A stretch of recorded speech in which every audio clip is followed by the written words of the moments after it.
नमस्कार मंडळी, मी अश्विनी जयतपाळ. नवी मुंबई संवाद चॅनलमध्ये तुम्हा सगळ्यांचं स्वागत आहे. नवी मुंबई CBD येथे आमदार मंदाताई म्हात्रे यांच्या मार्फत पीपल्स एज्युकेशन सोसायटी स्कूलमध्ये गुणवंत, हुशार व गरजू विद्यार्थ्यांना वह्यांचे मोफत वाटप करण्यात आले.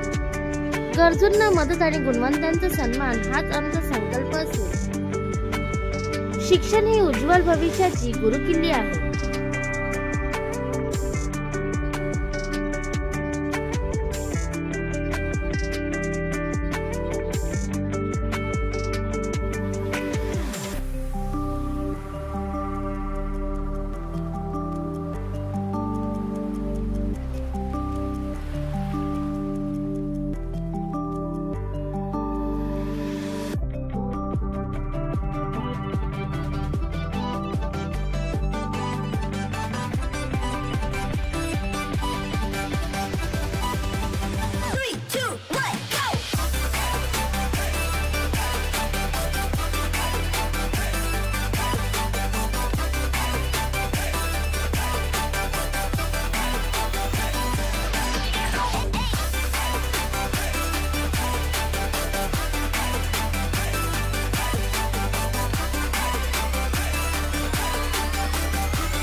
प्रमाणे दरवर्षी पीपल एज्युकेशन ही जी शाळा आहे ही इथले गोर गरीब जी राहणारी विद्यार्थी आहेत, हुशार विद्यार्थी आहेत आणि गरजू विद्यार्थी आहेत, त्यांना आम्ही वह्यांचं, पुस्तकांचं, शाळेमध्ये कॉम्प्युटर, संगणक सगळे आम्ही जी जी वस्तू इथले प्रिन्सिपल, टीचर मागतात ते आम्ही देत असतो.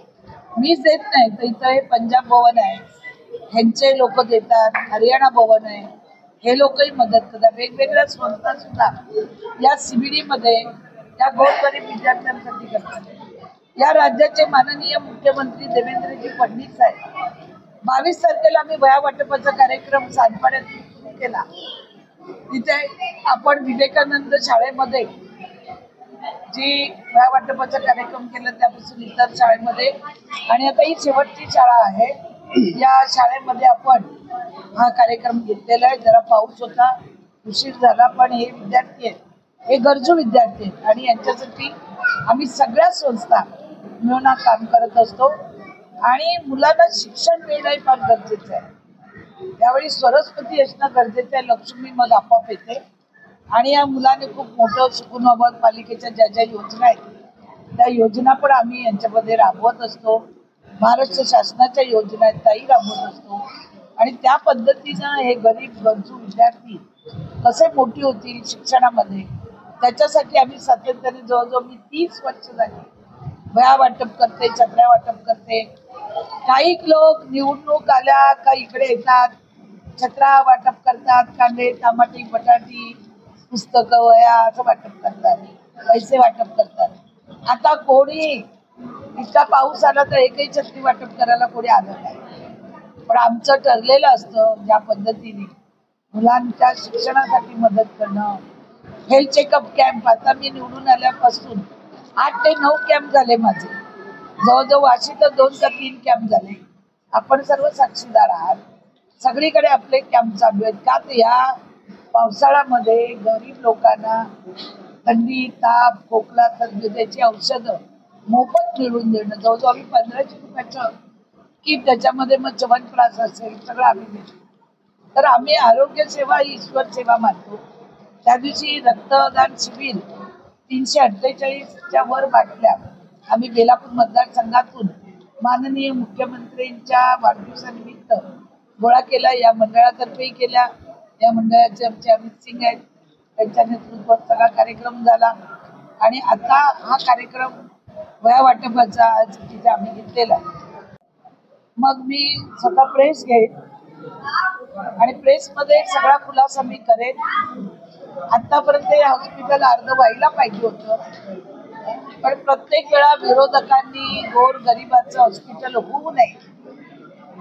हा मंदाताईचा प्रोजेक्ट नाही आहे. तुम्ही कोणी काम केलं नाही ते मी केलंय आणि ते काम होऊ नये म्हणून मागे सांगितलं DP प्लॅन मध्ये नाही. आता DP प्लॅन मध्ये सुद्धा नगर विकास खात्याकडनं आपण आणलं. DP प्लॅन पण झाला, सगळं झालं. आता सांगितलं कांदळवन आहे का, पण मला वाटतं आम्ही चेन्नईची सगळ्यात मोठी संस्था, त्यांनी सर्वे करून सर्वे दिलेला आहे. पालिकेने सिडकोला पैसे भरले, ते जर पैसे भरलेले असे मोफत जाऊ शकतील का? अधिकाऱ्यांच्या नोकऱ्यांवर पण टाच येईल ना. जर त्यांनी कुठलाही शहानिशा न करता सिडकोकडनं प्लॉट विकत घेतला असेल, टेंडर काढलं असेल, तर त्याची शहानिशा आता आयुक्त साहेब, सिडकोचे अधिकारी, आज मला वाटतं मोठे असित गुप्ता नगर विकास 2 चे अधिकारी 11 वाजता महानगरपालिकेत दौऱ्यावर येणार आहे ते सगळं पाहायला की एक्झॅक्टली काय. आपल्याला मी जवळजवळ 4 तारखेनंतर याच्यावर उत्तर देईन. वन खात्याचे अधिकारी येऊ द्या. आज वन खात्यावरती अनेक इमारती उभ्या आहेत, वन खात्यावरती अनेक लोकप्रतिनिधींच्या चाळी आणि बिल्डिंगी उभ्या आहेत, अनेक दुकानं उभी आहेत, अनेक मंदिरं उभी आहेत. खूप काही वन जागेवर आहे, MIDCच्या जागेवर आहे, सिडकोच्या जागेवर आहे, पालिकेच्या जागेवर आहे.